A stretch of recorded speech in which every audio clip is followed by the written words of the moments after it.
Hello, hello, hello to all my people. Happy holidays. If you are celebrating any holidays, whether that was Hanukkah just now, Christmas coming up, or other holidays, we are happy to be here for another college basketball AP poll stream on the BR platforms. I am Ryan Hammer. Per usual, Monday stream, 1 p.m. AP poll drops. We're here. I tell you this every week. We're back again. We're going to run through the entire AP poll reactions, takeaways from this past week of college basketball, going into the new year and conference play. Some teams have kind of started conference play. Everyone's going to start conference play right when the new year strikes for the most part. And remember to keep your questions and comments coming in the chat, and we will be very active in the chat. We'll be very active with your chats and with your comments and questions. We'll put them on screen and we will bring them up as topics. Initial thoughts, just looking at it, they actually did a good job. Usually the AP poll, I have some big gripes with them. I don't have many major issues. Duke took a hit from 3 to 6 that I'm perfectly fine with. The top 10, 11, 12, 13, like I'm fine with it. Realistically, everything on here, there's a case for what it is. Georgia 23 is high. USC with Rodney Rice out for the season. I feel like just because of that, you can drop them a little bit if you want to, but that kind of is what it is. Some of the comments, Mighty Lion back again. Mighty Lion's always here. Shout out to Mighty Lion. A couple of comments. Arizona has 5 wins versus ranked opponents already. Sheesh. Yeah.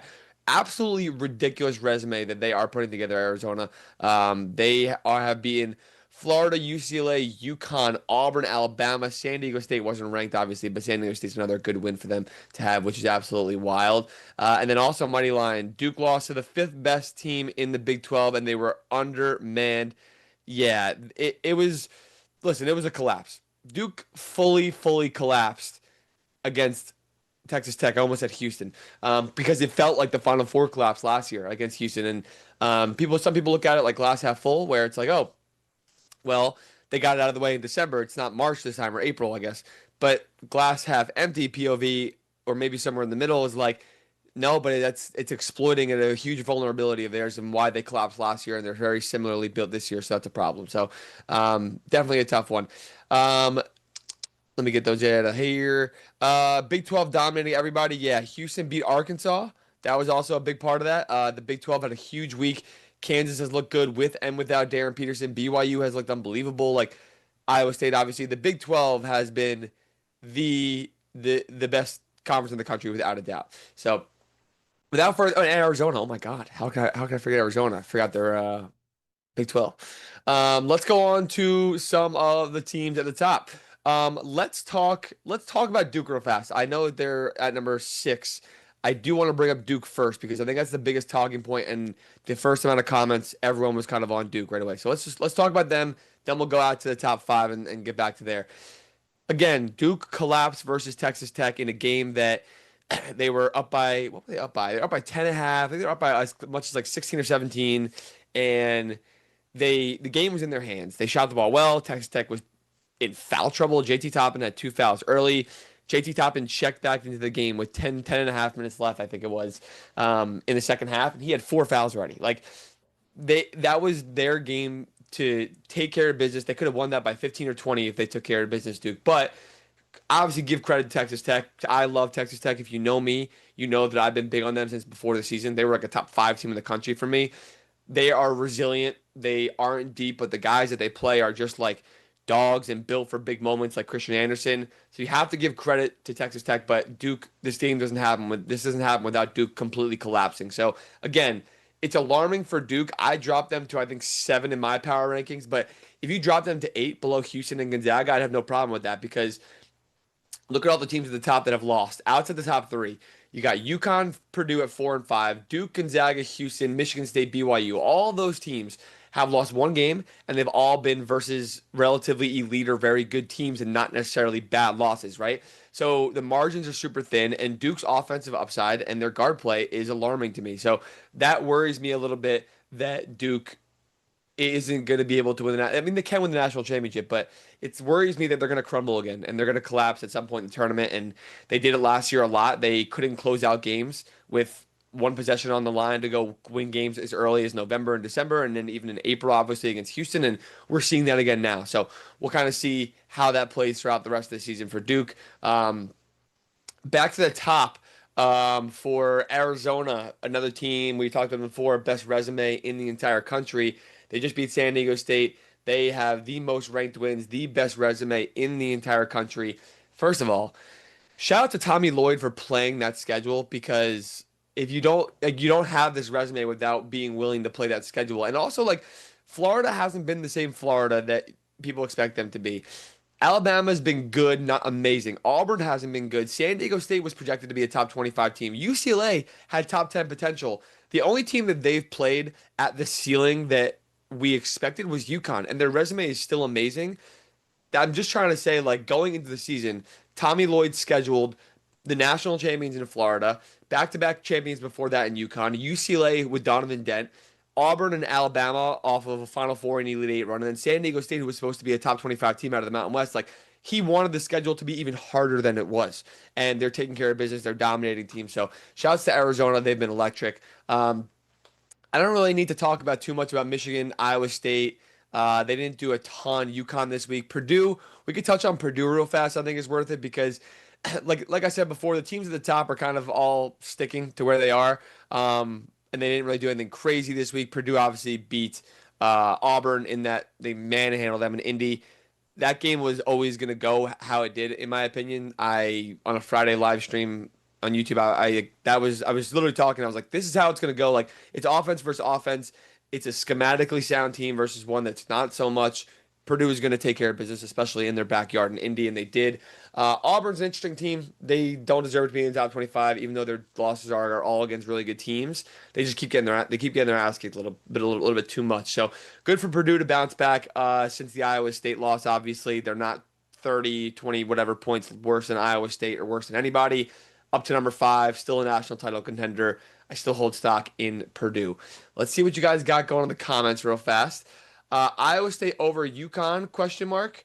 FTG 2023 says, yeah, I'm fine. I mean, they're undefeated. Like Iowa State, to me, deserves to be where they are. People have said that they're ranked too high. They're 12-0. They're third in KenPom. They beat Mississippi State, who's not good right now. Obviously, they beat St. John's. They beat Creighton. They beat Syracuse. They beat Purdue by 1,000,000.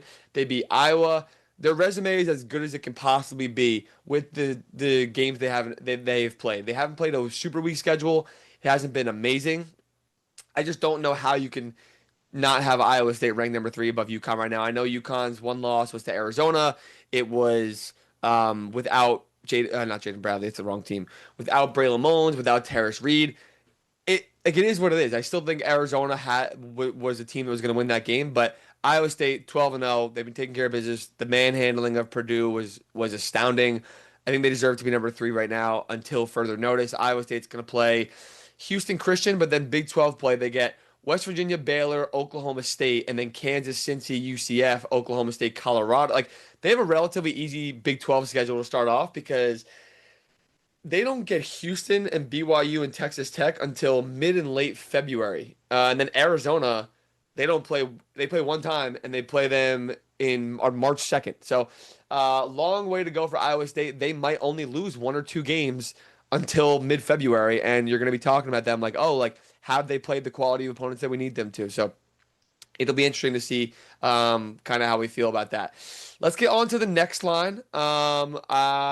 We have a lot of questions about the teams coming up from around the 11 range to 20 range. So the next set of teams, though, I don't really have much to say on. We could touch on Houston real fast. I think it's worth it because they're at 8, and I think it's fine that they didn't go up. But you could argue that Houston is undervalued right now and underrated. They took care of business versus Arkansas. They could not have looked better in that game, in my opinion. Their defense was fantastic as always, but their offense, like if you're gonna get 50 points from Kingston Flemings, Milos Uzon, and Emmanuel Sharp, and Houston's going to shoot 45% from 3 as a team, who is going to beat them? Like, I know that Michigan and Arizona are big and stronger and deeper, but like, who is going to beat them if they're playing at that peak? Probably not anybody.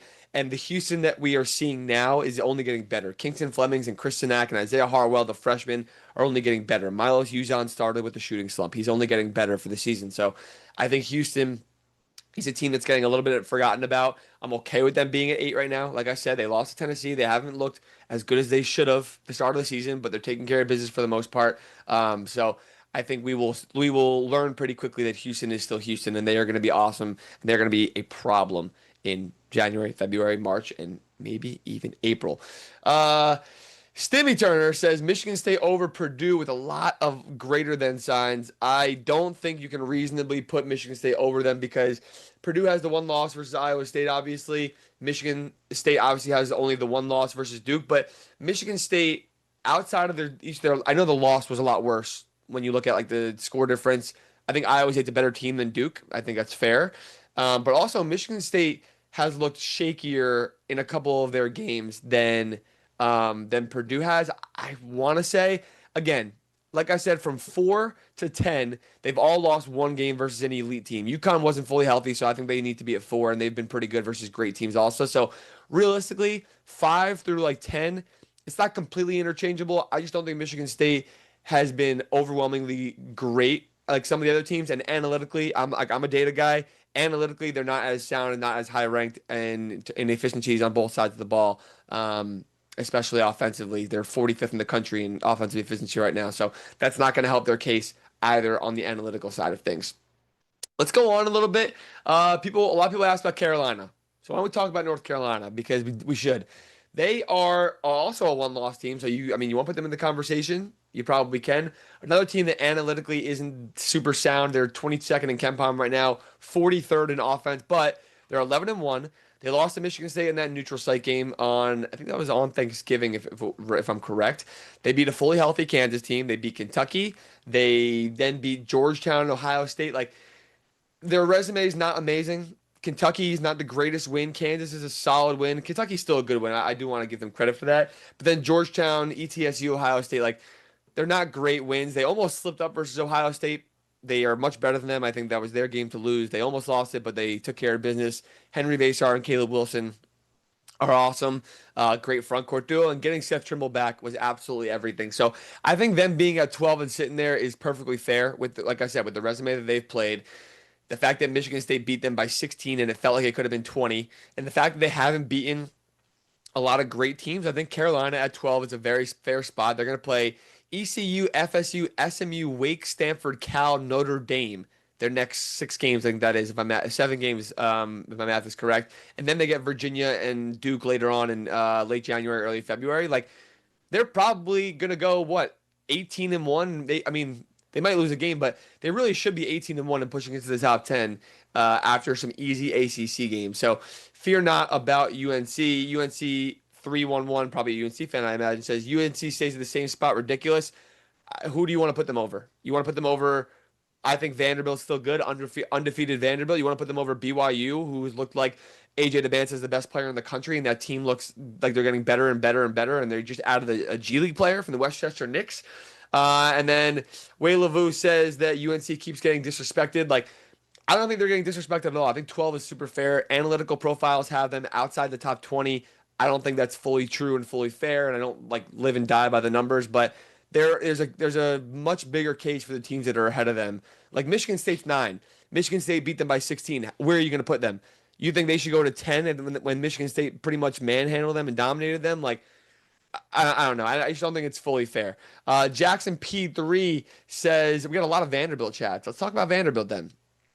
How do you feel about Vandy? Not the strongest schedule, but some big wins against some quad one teams. Yeah, it's tricky with like the quad one thing because like I think St. Mary's is probably still a quad one win for now, right? And I don't think St. Mary's is bad. I don't think St. Mary's is great either. This is the St. Mary's that we usually know and we usually get, and they push in and out of the top 25. They lose 4 or 5 games all year. They get second in WCC behind Gonzaga, and they're good, but they're not amazing. They did look shaky in that Memphis win in overtime, but they got the job done. It was not a good day for them. Great teams win on their worst days and on their bad days. That's what you say. They dominated Wake Forest, who I don't think is great, but they dominated them. They beat VCU. Like UCF has been pretty good too. Like these aren't great wins, but they're not bad wins at all. Like it's hard to figure out Vanderbilt. I think their offense is absolutely legit. I think they're fantastic. I think Tyler Tanner and Duke Miles is probably the most underrated guard duo in the entire country, and Tyler Tanner especially is electric. Duke Miles, 6th-year guy from OU, like has been great so far this season, and they're fun to watch. I just don't know if they're for real, and we will learn very quickly in the SEC. They're going to play New Haven, and then they play South Carolina, but then they get Alabama at home on January 7th. They go LSU, Texas, and then they go Florida, Arkansas in mid into late January, and then Kentucky in January also. So you're going to learn a lot about Vanderbilt in the month of January. This is going to be the month where you find out, hey, are they a team that can legit be like a 2 seed and go to the Final Four, or oh, they just didn't play the greatest schedule, and maybe we need to temper expectations, and maybe they're going to be a 4 or 5 seed, or maybe even a 6 seed, but still be a dangerous team. So we will learn a lot about them in the next couple of weeks. Vandy overrated, Dave says. Like, it's tough. I don't like, my gut says that they're probably a top 15 team. And if they keep winning these games and get into 8, 9, 10 range, like maybe a slight bit overrated, but they're winning games. They look great. They're efficient. The numbers back them up. So it's hard to go against that. How in the world does Vandy go above UNC but not have but the have not best a ranked team? Oh, they haven't beat a ranked team. I don't think St. Mary's was ranked when they beat them. Again, I know their wins aren't great. I think Vanderbilt's good. If you watch them play, like I don't think everyone's watching them. I think people just look at their resume and say, oh, they haven't beaten anyone great. Go watch them play. That's what I have to say to you. Just go watch them play. They're definitely good. I have slight hesitation to say that they're definitely better than Carolina. I actually will be honest about that. I think in a head-to-head, I think Carolina would win that game. Vandy is good. Did you watch the Memphis game? They are good. I did watch the Memphis game, but again, that's a bad day for Vandy, and I think good teams and the best teams win on their bad days. Again, I don't think Vandy's amazing, but I think they're still good. Let's get on to a few more. Texas Tech has played the toughest schedule so far. They deserve more respect. Let's go. Let's talk about Texas Tech. Up to 15 in the country right now. They started the season around that range. They dipped into the back end of the top 25. Obviously, this ridiculous win against Duke. I talked about it before. If you didn't hear me talk about it when we talked about Duke, Texas Tech deserves the world of respect. Duke collapsed, but Texas Tech deserved the world of respect because most teams shut down in situations like that. Their best player, national player of the year level guy, goes into foul trouble in the first 5-10 minutes of the game. They already don't have one of their starting centers and their big guys in the rotation healthy. They're not a D team. They're playing at MSG. It's all Duke fans. It's a big stage. They haven't won a big game all year. Like, nobody would be resilient enough to win that game. But the way Texas Tech is built with Grant McCasland as their coach, their identity that they have instilled with their culture, and then the guys they have on the roster, like LaJuan Watts has been playing so much better. Christian Anderson is a big time gamer. He's a killer. I love him, love his game. He was unbelievable in that second half. JT Toppin is fearless also. And then they had guys like Nolan Groves. Like Nolan Groves, 0 points, 1 rebound, but he played like 13 minutes in the second half, and he was unbelievable for making hustle plays and defending Cam Boozer. So I love Texas Tech. I think 15 is a fair spot for them. We got to remember, they just lost to Arkansas 9 days ago, and they also lost to Illinois a week before that. Like, they did lose these games. They are vulnerable, but the way they are built is built for big moments. You saw that in the tournament last year against Arkansas in the Sweet 16 when they were resilient enough to come back and win that game, and crazy game in overtime. They are a very resilient team. They're talented. They're good. They're a Final Four threat. I think they're awesome, and I very much enjoy watching them. They're one of the most aesthetically pleasing and just like eye test, neutral fan point of view. They're one of the most enjoyable teams to watch, in my opinion. CMB says, are the Vols forgotten about? I don't think the Vols are forgotten about. Tennessee's a good team to talk about, though, at 19 now, up to 19 in the AP poll. I don't think that they're necessarily fully forgotten about. I just think they've been hit or miss, and that's kind of what you get with Tennessee when their offense isn't great, because their defense, you know what you get from their defense. It's fantastic. They're 12th in the country in defensive efficiency right now. They're 36th in offense. At the Kansas, Syracuse, Illinois games, like, their offense wasn't good enough at all, especially in that Syracuse game and the Illinois game. But then they play Louisville and they completely shut them down, and they look unbelievable offensively. So it's inconsistency is the story with Tennessee. If you think about the last 5 seasons of Tennessee basketball, that's kind of the story. When they had Dalton Connect, their offense the ceiling was much higher and the floor was much higher because Dalton Connect could give you 40 every single night. Even with Chaz Lanier, like, they don't have a Chaz Lanier, but last year and then before Connect, you kind of felt that a little bit where Tennessee is going to have days where it's really off, but when they're going to have games when they're locked up defensively and they're hitting shots, that simple, they're going to be able to beat any team in the country. They did it versus Houston in Players Era, but then they turn around a week later and lose to Syracuse. Like, that's what's going to happen with them. So that's kind of why they get forgotten about, I think. Kentucky not in here. I just realized that. Wow. They're getting votes. Let's get on to some of the other chats, though. Nebraska thoughts? Nebraska ball is fun. Love Nebraska. They did not look good in the first half against North Dakota last night, but they took care of business. Ended up winning that game by I don't know, it was like 20 something, 23. Ended up being Berke Bjorntunchel, I think is how you say his last name. I think he went to UCLA at first, right? And he had a triple double last night. Super fun team. Again, similar to Vandy, but I think their schedule is worse and they're more unproven than Vandy is. Undefeated, but you're going to learn a lot about it. They did beat Illinois, obviously, but you're going to learn a lot about them when they play Michigan State on January 2nd. C. White says Tennessee should be ranked higher. I think it's a fair spot for them. Like, I have them over Louisville because they just beat the brakes off of them. Like, it wasn't even a close game. So I have Louisville behind, like, at around 19 or 20, I think 20, and then I have Louisville behind them. But it's fair. And speaking of Louisville, how did Louisville slide down that far? Well, Louisville is a team that's also inconsistent, right? Like they're very vulnerable when they can get shut down pretty damn easily. It feels like they lost to Tennessee. Arkansas also played Louisville last week in a game or 2 weeks ago, sorry. That was a very friendly game to Louisville.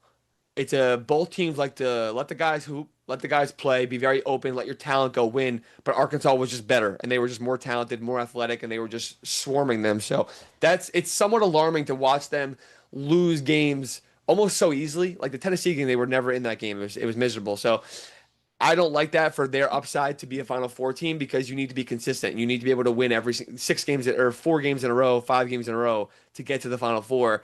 And the same thing for winning the ACC. I don't think they're going to be able to win the ACC. Could they finish second or third? For sure. But when you look at Duke, Carolina, Virginia has been awesome. NC State is obviously still good. Like Virginia Tech is decent. There are teams in the ACC that when they have off nights, they will get beat bad. They will finish as a top 3 or 4 team, but I don't know about them winning the conference. Is the issue there? Any other teams we want to get through real fast on here? We could talk about Arkansas real fast. I got a lot of comments on Arkansas. I still hold my stock in them down to 18 in the AP pool, which I think is fair. Like I said, they beat Texas Tech, they beat Louisville, but they just lost to Houston. Again, Houston at their peak. It's a stylistic thing. We did this last week. I remember talking to y'all about this last week. They have lost to Duke, they have lost to Houston, they lost to Michigan State. Those are 3 of the most defensively oriented and disciplined, organized teams in the entire country. They have beaten Texas Tech and Louisville, 2 teams that like to play open and freely like them. So it's just stylistic matchup friendly, and what's going to be stylistically friendly to them in their matchups is what I'm getting at. And I think in the SEC, as they start to play SEC games now, that's going to be beneficial to them. I think a team like Tennessee might be a problem if they're hitting shots because Tennessee, that's who they play first. But other teams like Alabama and Auburn and Vandy like to play like they do in a way. Those are friendly games to Arkansas, I think. So I think they're still a dark horse contender in the SEC, and they're just volatile. They have a lower floor because if they get taken out of their game or a team that's disciplined is going to beat them, but they're super talented, and the teams that play like them and play into their style, they're probably going to beat them 99% of the time, if not 100% of the time. So volatile, high upside. It's kind of like you see what you can get in your matchup dependent stuff. Again, Arkansas, this is from Parker. Arkansas is lower than the teams they've beaten. I will say at this point in the year, you're starting to get too much transitive property stuff, right? Like take Texas Tech and Arkansas. Arkansas beat Louisville, beat Texas Tech. They lost to the 3 teams that are all above them. I kind of agree with you on Arkansas, but at the same time, Texas Tech, who lost to Arkansas and Illinois, just beat Duke. So like, where do you kind of balance all those things out? We're getting to the point of the year where you have to like not throw it out the window, the head-to-heads. I use head-to-head personally when I do my rankings when teams are like very close to each other, right? So to me, I had Tennessee and Louisville like a spot off or 2 spots off from each other, and I'm like, okay, Tennessee just beat them by 20. Like that's where I can make that swap if that makes sense. Where if people are voting, this is the AP poll, right? If someone puts Texas Tech at 15 and then Arkansas at 18, you have to take into consideration the 2 teams in between them, right? If you have a 3-team gap like that, or even more for some of them. UNC beat Kansas. If like things like that, you have to take into consideration with a grain of salt because at some point in the year, you're going to have too much transitive property and trying to figure all that out. So Arkansas, definitely going to be a tough. Leroy Lobster, they're going to be tough out in February. They're going to be tough out in February and March. Their freshmen are getting better. Darius Acuff is awesome. So It'll be interesting. Yeah, Frozen Pearl asked about them sliding a little bit. That again makes complete sense. I get that. Let's go on to the back end. Let's go to USC. I got a comment on USC real fast. Jade asked, "Who has USC played that they deserve ranking?" It's a great question, honestly. Like they're 12-1 USC. Analytically, they're not super sound. They lost to Washington. They've beaten Seton Hall, who looks very good, and I mean questionable win also with the refs on that one. But they beat Seton Hall. They beat Boise, Illinois State's a good mid-major, ASU, Oregon. It's not a great schedule. I dropped them out of my top 30 because again, their resume is not great, but also Rodney Rice is out for the year. Like this, he's the best player on that team. Him and Chad Baker-Mazara and Jacob Kofi, realistically. So, and Jordan Marsh has been good too, but Rodney Rice is the best player on that team. He's out for the season. That's a huge knock for USC. So, I agree with you. I would have dropped them out of my top 25, and I dropped them out of my top 30. So, I definitely get that. Let's go on to while we still have time for a second. Kentucky in the receiving votes section of the poll. Does Kentucky not be ranked surprise you? Absolutely. I have them. Where do I have them ranked? I want to go find it because I want to cross-reference where I put them. I have Kentucky ranked at 23 in my rankings because I don't think Kentucky. It's not like Kentucky's back. They're fully back. Jaden Quains has saved them. Well, actually, he might have saved them. Jaden Quains probably has saved them, but you have to still consider, again, I think I mentioned about Texas Tech. You have to consider all the losses before this, the bad losses and how bad they were. This was one game or two games.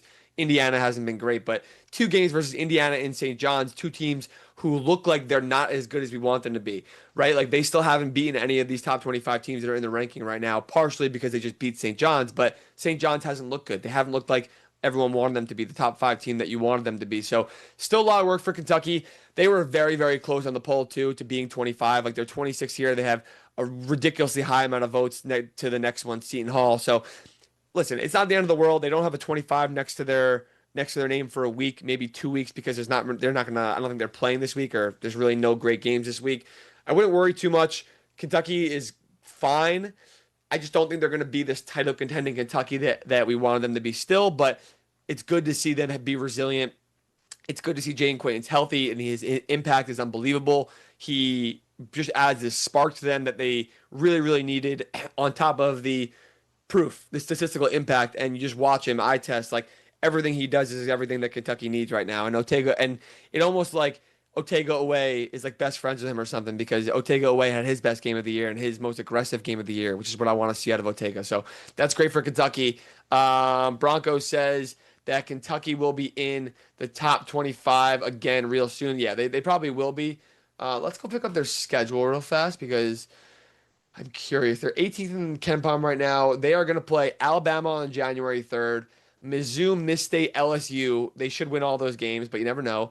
Tennessee, Texas, Ole Miss, Vandy, Arkansas. They have good games coming up. The SEC is not amazing, but they don't play Florida until Valentine's Day, mid-February. They don't get Arkansas until the end of January. They don't get Auburn for a while. So their schedule is a little friendly to get Alabama and then ease into the SEC after Alabama until they get Tennessee and beyond. So Kentucky's got a big month of January. They got to take care of business and not lose any bad games. I think that's the goal for Kentucky right now. I'll do a couple more comments before we hop out. What's your opinion from JWC on Georgia at 23? We talked about Nebraska and Vandy not playing anybody. Georgia has not played anybody. Like, they've really had, like, they're 10-1. They lost to that game in Clemson in overtime, who I think Clemson is better than them. I think it was an overtime game. It's not like foolproof head-to-head. They're better, but they're fun to watch. They're the fastest team, one of the fastest teams in the country, but they've beaten Xavier, Cincy. Like, it's not a great resume, so I don't love it. Who deserves to be ranked? We have a poll up here. I like this. Kentucky, Seton Hall, Auburn, St. John's. I'm just going to be honest. The 29% of you that are voting for St. John's, yeah, like whoever's voting for St. John's, I don't get it. They just lost to Kentucky, and Kentucky was much better than them. And Kentucky looked the part better than them. St. John's has not looked good. So to me, the vote has to be for Kentucky or Seton Hall. I think Seton Hall is up there and deserves the respect out of these four. I'd probably vote for Kentucky out of the four of these teams. Drop USC out. I might even drop Georgia out. But again, Georgia hasn't played anybody. and they're not going to play anybody until January 3rd. They get Auburn and then Florida, and then Arkansas on January 17th will be the toughest games they have in the month of January, and Tennessee they have also. So it'll be interesting. But that's the top 25. That's how it looks going into the holiday and the new year. We won't have a lot of games this week to shake it up. Illinois plays Mizzou tonight. Seton Hall plays Villanova tomorrow. I'll be there at the not the Garden, the Prudential Center, the Rock in New Jersey. That'll be a fun one. Yeah, that's gonna be it. We'll should be back here next Monday. If there's a poll, we'll be back here. So appreciate y'all for tapping in. Appreciate you guys for listening. As always, make sure to stay tuned on the BR platforms. Enjoy the holidays with you and yours. Happy and healthy to everybody. And thanks again for being here.